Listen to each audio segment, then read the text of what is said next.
Queridos amigos, queridas amigas de la Mancomunidad Intermunicipal de La Vera, lo primero que tengo que decir es perdón, lo siento muchísimo, lamento no estar ahí hoy, me hubiera encantado participar, pero las obligaciones, los compromisos del periódico que dirijo, del país, hacen que justo en este momento esté cruzando el Atlántico.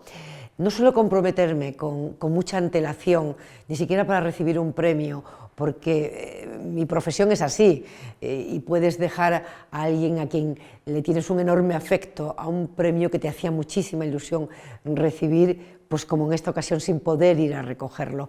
Pero esta vez me comprometí porque creía que iba a tener la agenda libre y porque me hacía extraordinaria ilusión, de verdad.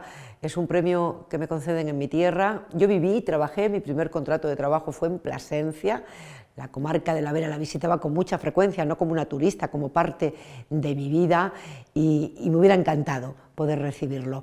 Me siento muy honrada de que hayáis pensado en mí para el premio La Vera Retiro Imperial y solo espero que en próximas ediciones pueda ir personalmente y disfrutar de este rincón maravilloso de mi tierra. Muchas gracias.